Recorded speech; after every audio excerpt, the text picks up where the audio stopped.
Cortland Finnegan's playing status is still in question, and that could mean you're going to see a lot of Peyton Manning against Jamar Taylor. Chris Perkins of the South Florida Sun-Sentinel, along with Omar Kelly and you like that matchup? You know what? Based on how Jamar played last week against Buffalo, I would say he did a solid performance, 7 tackles, wasn't a liability, was always in position, made tackles.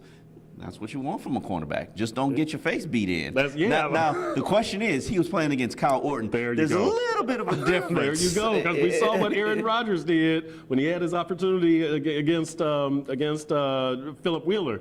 So this is, it's really quarterback against DB. That's how I see it, as opposed to, wide receiver against DB. Yeah, let's fight. Peyton against Brent Grimes, that's a fair fight. That's picking on somebody your own size. Peyton and Jamar, we'll have to see. Definitely. I think the bigger matchup to me is Wes Welker against Jimmy Wilson. Jimmy Wilson is probably one of the top 10 nickel cornerbacks in the league. Yep. Wes Welker, as you know, the guy with the supersized helmet, he is probably the best slot receiver in the game right now.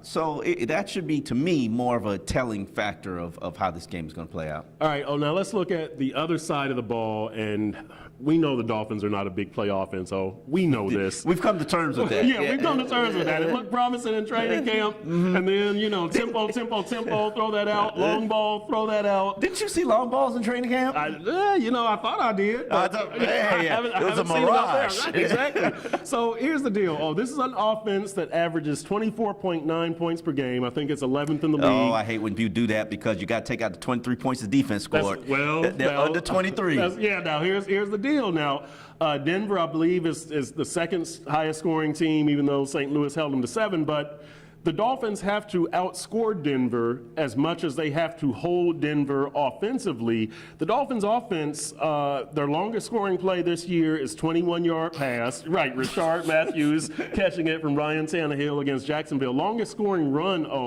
the second longest scoring pass is 18 yards. So 21 and 18. Longest scoring run is 9 yards. Second longest scoring run is 5 yards. One pass play over 40 yards. Yeah, this is a nickel and dime offense. But here's the thing. I think you can win like that with Ryan Tannehill, and I think that's his game. I think Chad Pennington-esque offense, he's clearly gotten a little bit more accurate. I think in his last 7 games, he's completing 70% of his passes. Right.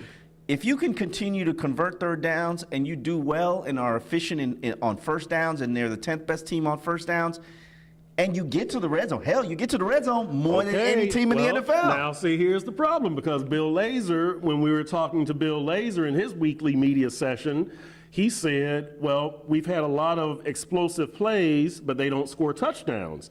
And what explosive plays? Well, he was talking about in his imagination. Well, no, he was talking about, look, they do have a 50-yard reception, 2 38-yard receptions, a 40-yard run, 2 30-yard. Listen. Wait a minute. Let's not get bogged down in that, because his point was they don't score touchdowns, so this just leaves them in the red zone, and now they're one of the NFL's worst red zone scoring teams. You're also where does that leave you? You're one of the NFL's worst teams at producing big plays. Yes. One of the NFL's worst teams at red zone efficiency. Yes. Every other aspect of your offense, you're really great at. So can you beat Denver that way? No, but you can beat a lot of other teams that way. Yeah, can you beat New England that way? Probably. The Jets.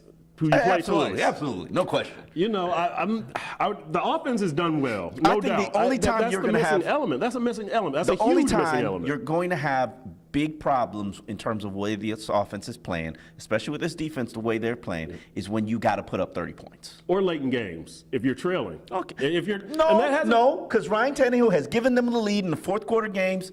This year, defense didn't deliver. Going back to last year, he's got 4 fourth quarter victories. Yep. I'm not going to sit here and say that he can't produce a kill. He's done it. He can. He's giving you the lead. Question is, when you need to score 30, can you? Yeah, now look, this year they've had Joe Philbin's 2 highest scoring games, right? 38 against Oakland, 37 against San Diego. There's no questions about this team. Why are we questioning this team? They're solid. They're solid. They're a good team. The question is, are they a playoff team? That's a good question, and we will get closer to that answer this week against Denver. For SunSentinel.com, Omar Kelly, Chris Perkins.